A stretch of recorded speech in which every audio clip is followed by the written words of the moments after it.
What's going on, everybody? It is Woodrow, 11o'clockcomics.com, and I am going to walk through the Marvel Previews catalog for November. This would mainly be product shipping in January 2023, unless otherwise stated within the catalog. And it is a thick catalog this month, so let's jump right into it. Very excited by the opening 2 pages. A couple things here. One, you've got Avengers War Across Time, the Great Kang Saga. This is, as you can see, Paul Levitz and Alan Davis. Now, the Alan Davis part is exciting because he's one of the best superhero artists of all time, but not all that odd to see Alan drawing Marvel's icons. But the other part is Paul Levitz on story is just an incredible thing. This news was announced maybe 6 months ago when they solicited it, so this isn't a surprise, but it's finally here. Paul had spent the vast majority of his career at DC. This is going to be the first long-form Marvel story that Paul has ever written, and I think it's going to be something special. I really do. Next, on the adjacent page, you see a nifty variant cover for Avengers. It's a Disney 100 variant cover. It's actually for Amazing Spider-Man. That's interesting. But it is Disney characters drawn as Avengers, which, you know, there's always thematic variant covers at Marvel and DC each month, and I don't pay much attention to them because I'm not much of a variant cover person. But I must say, the idea of variants that have Disney characters drawn as Marvel characters is super fun and probably long overdue given how long Marvel has been a part of Disney. Amazing Spider-Man, sadly, I'm not reading it at the moment, so I can't speak to it. I will note that, John Romita Jr. has been the main artist on ASM since it was relaunched with Zeb Wells writing. You'll notice here that Ed McGuinness is handling this arc. Don't know if that's a permanent change or not, but make of it what you will. I'm not reading any of the adjacent books either. As you can see, they all are part of an event right now called Dark Web. So you've got Gold Goblin, MJ Black Cat, and Venom. And then Dark Web, some adjacent series as well. They always pull the X-Men into any of these events, even if they're not mutant events. And I will say, certainly, Jerry Duggan writing and Rod Rice on art is intriguing to me, but not enough for me to jump into that event. And here we have the aforementioned Avengers War Across Time. It is a 5-issue limited series, and as you can read there, it says that it's the classic Avengers against the Hulk on the streets of New York. It's the beginning of a showdown with Kang the Conqueror that will span the centuries. Paul Levitz makes his Marvel debut, unless you count a letter in Amazing Adventures #5. It's going to be spectacular. They're launching a Scarlet Witch book, which I think is interesting. The good news is Sarah Pichelli is drawing it. I love Sarah's work. I think she doesn't know how to draw a bad line if she tried. The less great news from my vantage is that Steve Orlando is writing it. I've met Steve. He's a very, very nice guy. He's a hard worker. By all accounts, a consummate pro, but just being honest, I have not connected with the vast majority of his work that I have tried, so it's a bit of a tougher sell for me.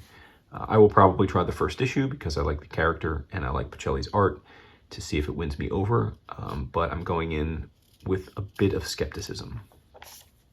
Here you have some interior work from it. As you can see, Sarah's line is just incredible. We've got a Wasp miniseries, which you can see over here. If you recognize the trade dress, it's essentially a follow-on to the Ant-Man series that just wrapped up. This is also written by Al Ewing, who wrote Ant-Man. But what's different is Tom Riley did the interiors for Ant-Man. He's doing the cover of these issues, it looks like, whereas Cassia Nee is doing the art. You all know how I am with the original art hustle, and anytime I see an artist whose name I don't recognize, it piques my interest. I have never heard of Cassia Nee until I saw this solicit, so I will be checking out their work very soon. We've also got a Joe Fixit miniseries. Certainly, some of us are nostalgic for that period when Peter David was dominating the Hulk he was basically the Hulk showrunner for close to a decade, and for many of us, still one of the greatest runs of the character ever.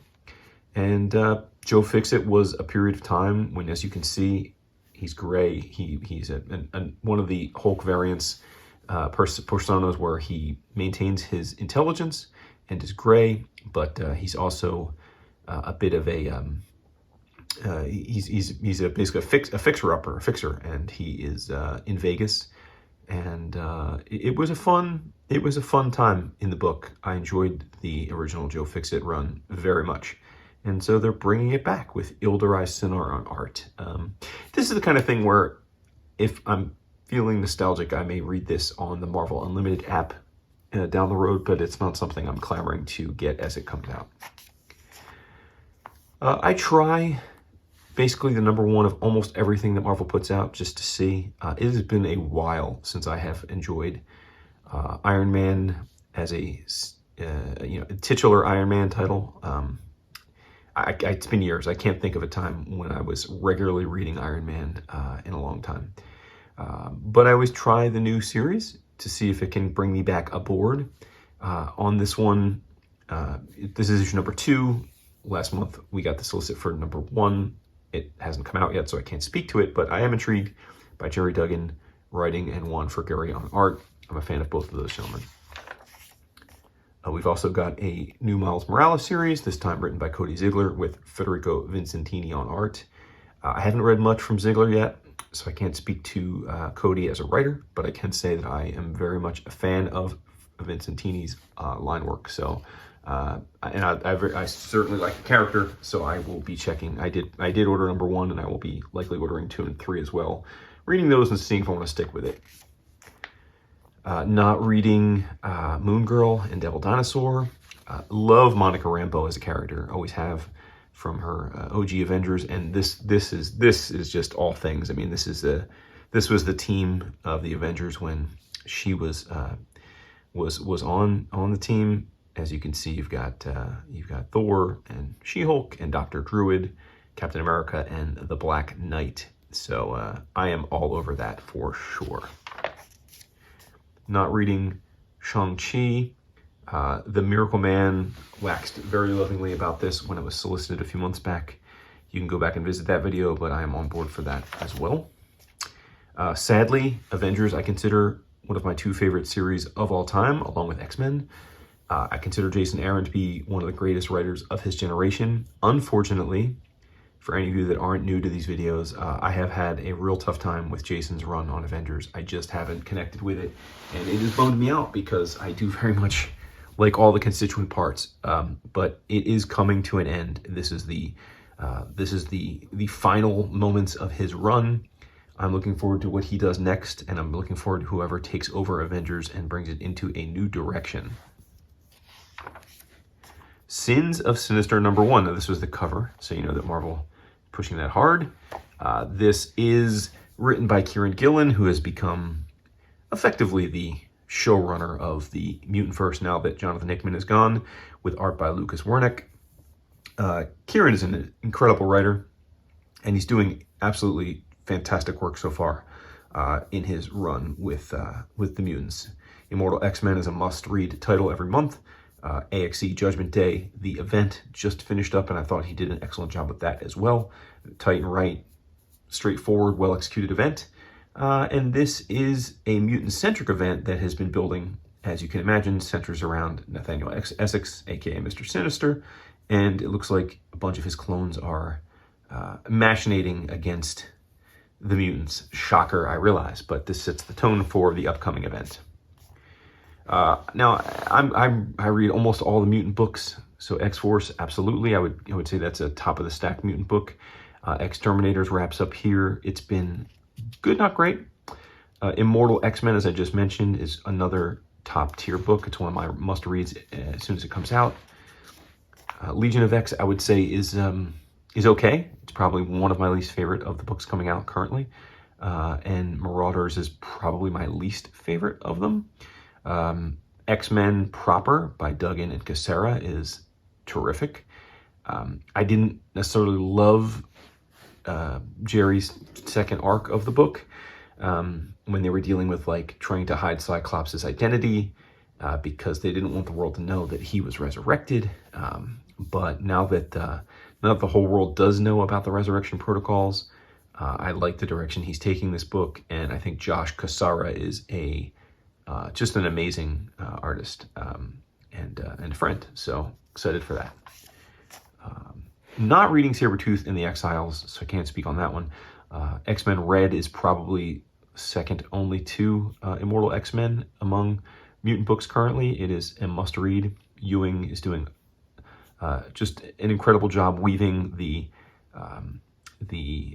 machinations of the Mars mutants and Araki, along with the broader tapestry of Krakoa. It's just incredible stuff, and Stefano Caselli is one of the top artists at Marvel these days.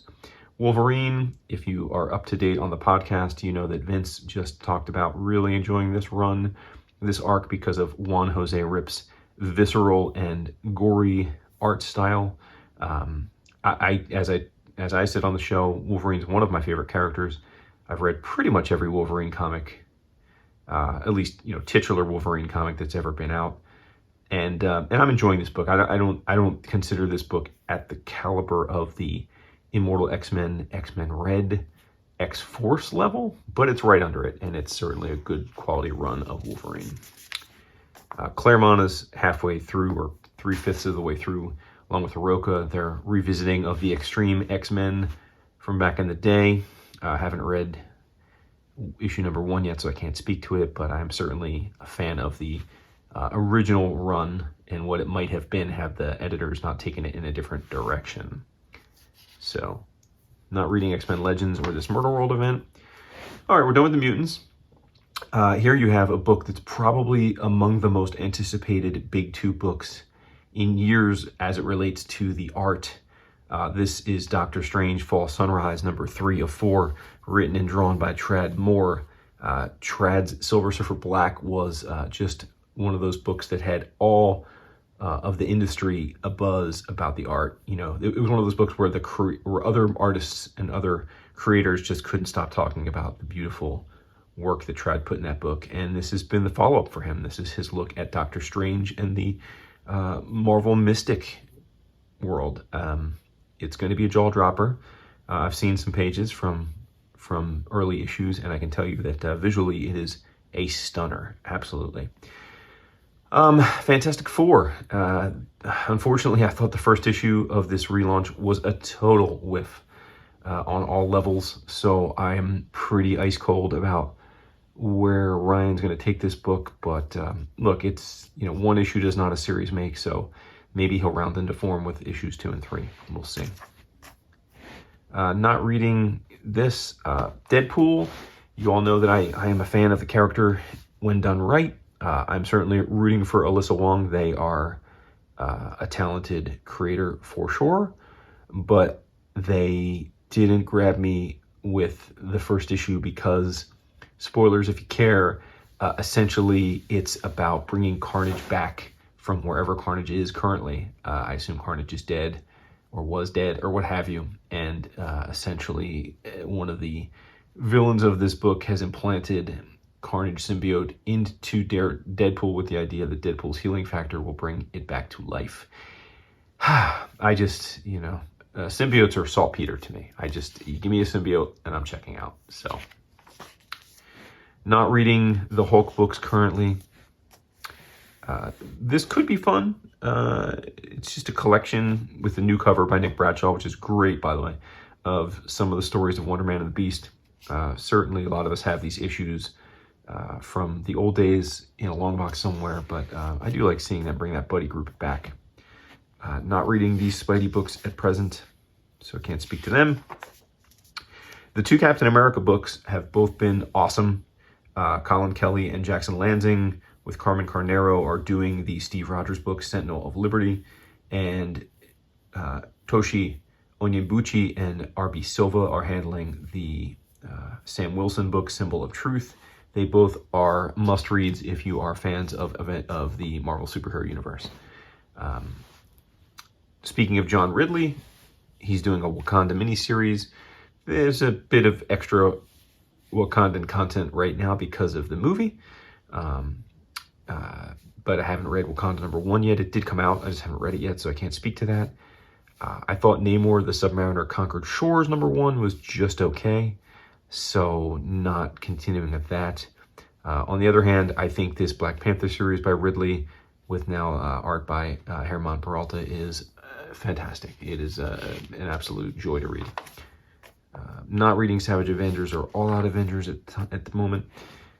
Kelly Thompson continues to do her thing on Captain Marvel. She's now putting together a very, very long run with this book, and I feel like not many people talk about it or give her credit, but it's just been consistently rock solid, and I think that it will hopefully be revisited or remembered by people as one of the better Captain Marvel runs. I would go so far as to say I think it's better than Kelly Sue's run, in terms of maybe not the higher, maybe she doesn't hit the high highs that Kelly did, but that Sue DeConnick did. But I think that there aren't as many lows or lulls as well. Thor continues to be awesome. Nick Klein is doing incredible work drawing this book. It's just probably the best work of his career so far, which if you know his talents, you know that's saying something. Just talked about on the show, Strange Academy. Dap and I read the finals #1, so they're up to #4. This is the final arc of the Strange Academy series that Scotty and Alberto Ramos have been doing for the last few years. Definitely worth your time if you're fans of